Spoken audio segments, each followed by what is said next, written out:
कहानी काफी पुरानी है। राम बाबू साहब सुनिए ध्यान लगा करके। एक कोई धनी सेठ थे और साहब उनके एक बेटी हो गई और बेटी का रंग काला था और थोड़ा सा पैर वैर में भी लंग हो गई, आंख में या मुंह में चेहरे में थोड़ी सी मतलब कुरूप भी थी, सांवली भी थी। तो लेकिन चूंकि एक ही बच्ची थी, अपनी बच्चे को सभी प्रेम करते हैं, वो तो सेठ की बच्ची थी, तो उन्होंने बड़े लाड़ प्यार से उसको पाला पोसा। और जब वो युवा हुई तो शादी का लफड़ा खड़ा हो गया, क्योंकि अब इससे शादी कौन करेगा। उनकी हैसियत का आदमी कोई करने को तैयार नहीं, जो बड़े बड़े सेठ थे धनी लोग। तो भाई हम तो नहीं करेंगे, तेरी छोरी तो काली है, ये तो लंगड़ी भी है और कानी भी है थोड़ी सी। सेठ के सामने बड़ा धर्म संकट हो गया साहब, बड़ा अपमान महसूस हो, लेकिन जैसे तैसे करके किसी आप जैसे बीच के आदमी ने किसी गरीब आदमी को तैयार कर लिया कि उसके पास भी एक लड़का था और थोड़ा गरीब था, सेठ के जितना धनी नहीं था। क्योंकि यार सेठ की अकेली छोरी है, सारी हवेली भवेली सबका मालिक तू ही हो जाएगा भाई, और तू ब्याह कर ले सेठ जी की छोरी से, बेटी से। समझ रहे हैं मेरी भाषा में, थोड़ा ब्रज की भाषा बोलता हूँ। तो साहब खैर वो आदमी भी तैयार हो गया और उसकी बिटिया की शादी वहां कर दी। अब एक और कोड़ में खाज हो गया साहब कि उसके बच्चे पैदा ना हो लड़की के शादी होने के बाद भी 4-5 साल तक।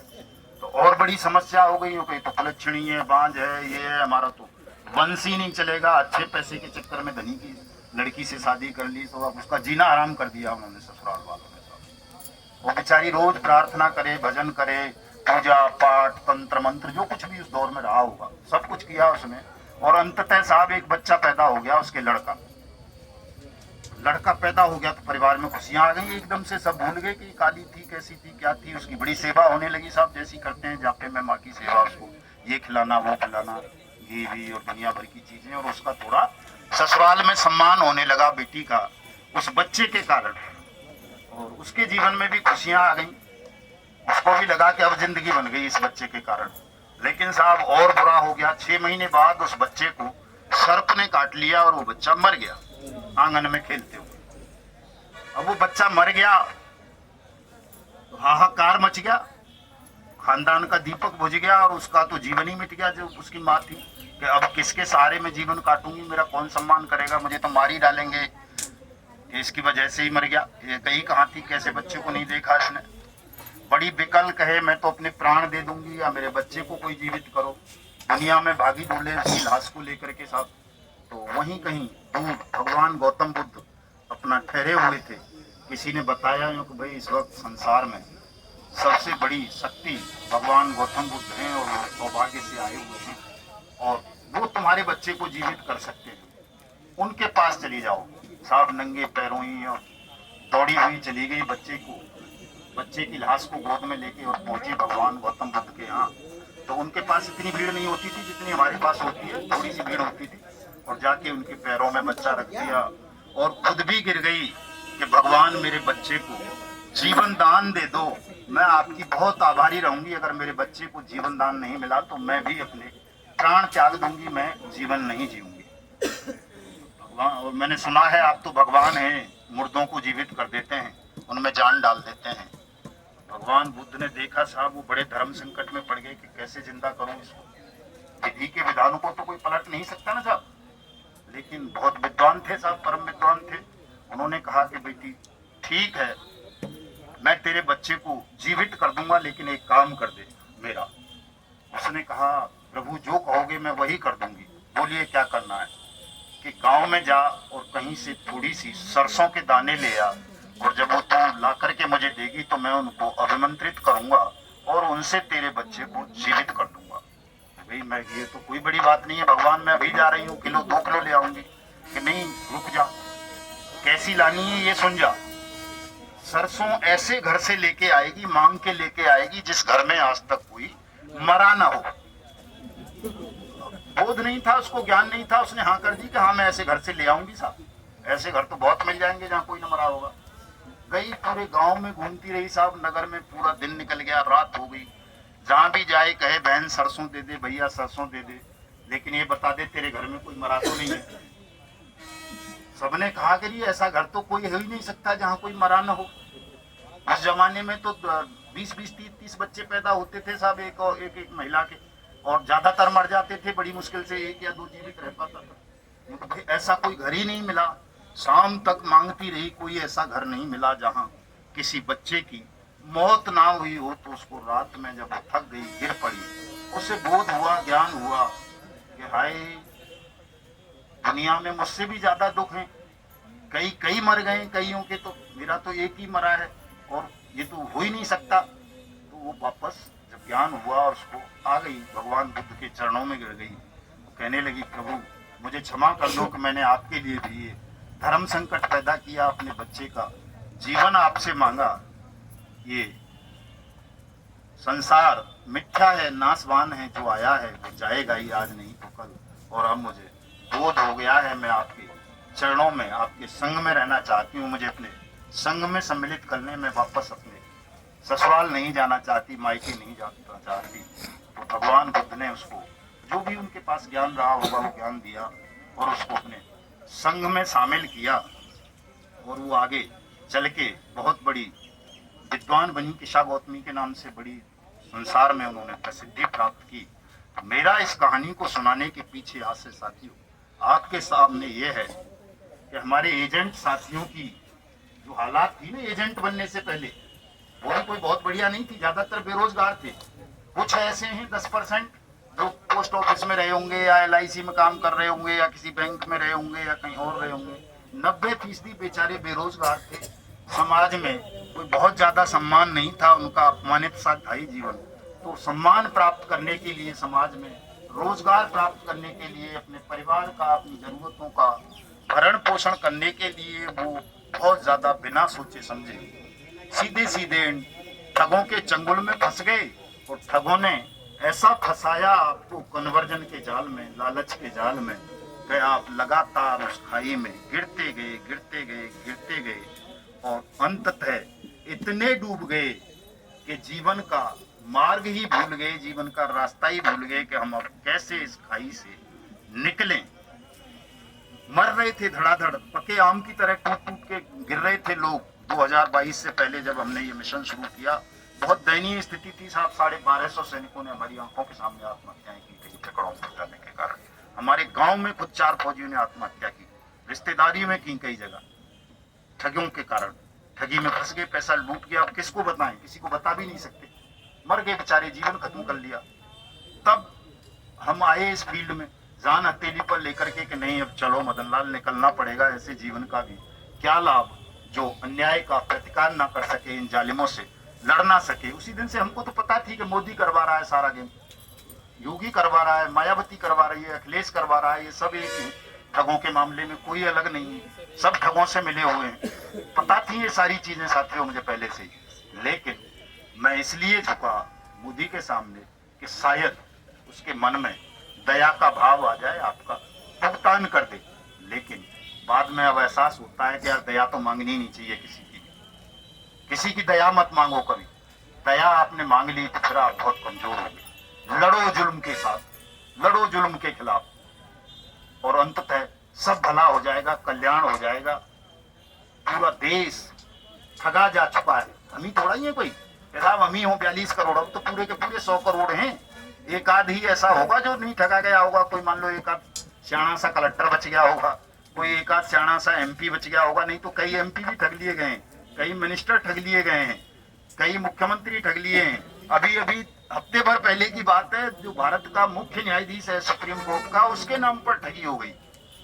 किसी ने उसकी फोटो लगा के, DP लगा के व्हाट्सएप पे किसी को मैसेज डाल दिया कि मैं चीफ जस्टिस ऑफ इंडिया हूँ, YS का कौन सा चंद्रचूड़ है वो, हाँ मुझे 500 रुपये भेज तुरंत, मैं यहाँ कनॉट प्लेस में फंस गया हूँ, कार कॉलेजियम की मीटिंग में जाना है, भेज दिया। एक मुंबई हाई कोर्ट की DP जज लगा के निचली अदालत के जज को एक ने मैसेज भेजा ठगने के, भाई chief justice high court Maharashtra जो है मैसेज डाल रहा हूँ, 50,000 रुपये भेज तुरंत, मुझे भेज दिए। जज साहब ने डर के मारे, नीचे वाले ने। एक तहसीलदार से हमारे वहाँ ठगी हुई, उसने एक ने अपने डिस्ट्रिक्ट कलेक्टर की वो लगाई DP और मैसेज डाला कि भाई जल्दी से 60,000 रुपये भेज कलेक्टर साहब की, उसमें जरूरत है, भेज दिया उसने। किसकी हिम्मत होती है इन अधीनस्थ अधिकारियों के अपने सीनियरों को पूछ ले। एक मेरठ का मामला आया कि वो तो ऐसे खुल गया कि मतलब वहीं पे वो CO बैठा हुआ है और वहीं वो जूनियर अधिकारी बैठा हुआ है। जूनियर अधिकारी के व्हाट्सएप पे मैसेज आया सीओ के से, बड़े ऑफिसर के से, उससे कि भाई मैं जो है कहीं फंसा हुआ हूँ, मुझे इतने पैसे भेज दे तुरंत। उसने देखा ये तो यहाँ बैठा है, इसका मोबाइल भी दूर रखा है मेरे अफसर का, तो ये साला मैसेज कौन भेज रहा है, इसका फोटो लगा के डीपी पे। उसने कहा साहब ये आपने कोई दूसरा नंबर ले रखा है कि घर में रखा हुआ है, कि दिखा कौन सा। उसने देखा वो भी बहुत शक रह गया, नहीं यार ये तो कोई ठग होगा, हमारे घर में तो कोई दूसरा मोबाइल ही नहीं है जिसपे मेरी डीपी लगी हो। तो साहब अब तो ये हालत हो गई है, और ये सब इसलिए हुआ है साथियों कि भारत भूमि पर क्रांति होनी है, व्यवस्था परिवर्तन होना है, इसलिए पूरा सिस्टम ठगी में डूब गया है, ठगी का शिकार हो गया है। इसको परमात्मा का संदेश समझिए आप, जब कहीं भी क्रांति आती है, परिवर्तन आता है, इंकलाब आता है, तो उसका पहला जो शर्त है, उसकी जो जरूरत है, संकेत है, वो यही है कि पूरा समाज, पूरा राष्ट्र उस समस्या से पीड़ित हो जाता है, ग्रसित हो जाता है, और जब सबको उस पीड़ा का अनुभव होता है तो वो पीड़ा एक दर्द बनती है, एक संगठन में परिवर्तित होती है, और फिर क्रांति हो जाती है। तो इसलिए अब तमाम साथी क्रांति के लिए तैयार हो जाएं पूरी तरह से, इसको परमात्मा का संदेश मानकर, राष्ट्र की और समय की जरूरत मानकर, और ये मत सोचना कोई के साथ हम हार जाएंगे, हारेंगे नहीं किसी भी मूल्य पर, क्योंकि तीन चीजें चाहिए होती हैं जीतने के लिए, वो तीनों चीजें हमारे पक्ष में हैं। परमात्मा का आशीर्वाद होना चाहिए, और परमात्मा का आशीर्वाद उन सबको मिलता है जो भी न्याय के लिए, हक के लिए लड़ते हैं, किसी भी धर्म के मानने वाले हों, किसी भी जाति के लोग। परमात्मा उन सब पर कृपा करते हैं जो न्याय के लिए, सत्य के लिए, अपने हक के लिए लड़ते हैं। आप में से कोई ऐसा नहीं है जो न्याय के लिए, सत्य के लिए और हक के लिए नहीं लड़ रहा हो। इसलिए परमात्मा की कृपा, उनका आशीर्वाद आप सबके साथ सदा रहेगा इस लड़ाई को जीतने के लिए। दूसरी चीज होती है कि कोई कानून ऐसा होना चाहिए जो आपके पक्ष में हो। तो कानून आपके पक्ष में है, वक्फ एक्ट आपके भुगतान के लिए बनाया है, बीएनएस ठगों को दंडित करने के लिए बनाई है, कानून आपके पक्ष में है। मार्ग आपका अहिंसा का होना चाहिए। ये नहीं है कि साहब कलेक्टर साहब आ गए तो उनका सिर फोड़ दो, नहीं, सिर नहीं फोड़ना है, केवल उनकी मरी हुई आत्मा को जगाना है, उनको सत्य का एहसास कराना है कि साहब आप जिस कुर्सी पर बैठे हो वो कुर्सी हमारी दी हुई है, हम इस कुर्सी के स्वामी हैं, आप केवल नौकर हैं। और नौकर का ये कर्तव्य है कि जो विधि विधायिका ने बना दी, शासन ने जिस विधि को नोटिफाइड कर दिया, उस विधि का आप पालन करें और दूसरों से भी उसका पालन करवाएं। कोई उस विधि का उल्लंघन करे तो उसको दंडित करवाने के लिए काम करें, ना कि जो पीड़ित हैं उनका ही शोषण करें, उनको धक्के खिलाएं, उनको दुत्कारें, फटकारें। अंदर की मरी हुई आत्मा को आपको केवल सत्य के आग्रह से जगाना है, कोई किसी का सिर नहीं फोड़ना है कि लंका की तरह उठा के नदी में फेंक दिया उसकी कार को, राष्ट्रपति को, वो सब नहीं करना है। केवल सत्य और अहिंसा के माध्यम से इनकी मरी हुई आत्माओं को जगाने का प्रयास करना है। और हम सब ये काम बखूबी कर रहे हैं। धीरे धीरे आपका कारवां, आपका मिशन साहब बढ़ता जा रहा है।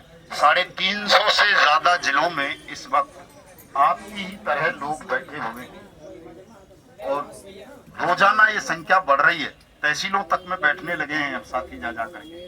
धीरे धीरे ये संख्या मैं समझता हूँ इसी महीने में इतनी बड़ी हो जाएगी, इतनी बड़ी हो जाएगी कि किसी की हिम्मत नहीं होगी, किसी की सामर्थ्य नहीं है कि आपके आंदोलन की अनदेखी कर दे, आपकी मांग को स्वीकार ना करे। और अगर साहब शनि बैठ गया उसके सिर पे तो बात अलग है, दुर्योधन की तरह इतना अहंकारी हो जाए कि 5 गांव क्या सुन की नौकरी बराबर नहीं दूंगा, तो वो एक अलग स्थिति है। अन्यथा 1 महीने के अंदर अंदर आपका ये आंदोलन घर घर पहुंच जाएगा। घर घर से आवाज यही आने लगेगी जो आज आप यहाँ बैठ कर के लगा रहे हो, और ऐसा होते ही आप सबकी ये न्यायपूर्ण मांग पूरी कर ली जाएगी। आप सबने इतने देर तक मेरी बात को सुना, बड़े धैर्य के साथ सुना साहब, इसके लिए मैं पुनः आप सबको प्रणाम करता हूँ, धन्यवाद देता हूँ, आभार व्यक्त करता हूँ। आप सब शायद निवेशक होंगी हैं, आपका पैसा जमा होगा, एजेंट तो नहीं है, आप में से कोई एजेंट भी हैं? है 2-4? कौन? बच्चीलाल जी? नहीं, आपको बोलना पूछ रहा हूँ, आप सब निवेशक होंगे ज्यादातर। पैसा जमा है ना? हाँ, तो घबराना मत, पैसा मिलेगा, 2 से 3 गुना मिलेगा।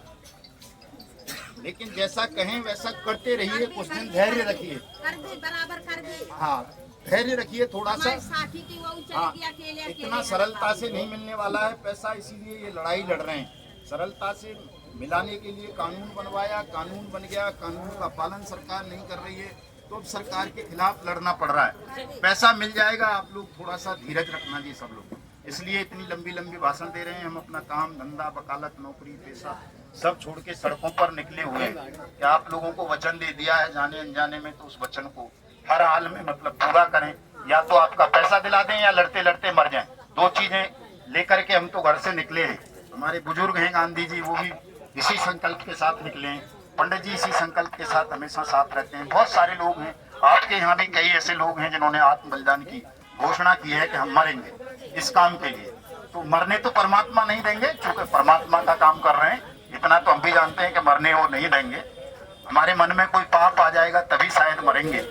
अगर मर जाएं इस लड़ाई को लड़ते लड़ते तो उसका कारण हमारे मन का पाप होगा। अगर हमने ईमानदारी से लड़ाई तो परमात्मा हमको मरने भी नहीं देंगे, हारने भी नहीं देंगे। आप सबका पैसा दिलाएंगे, 100% दिलाएंगे, चिंता मत करना, सहयोग करिए तमाम कर। लो महाराज कर दूं बंद? होगा बस में।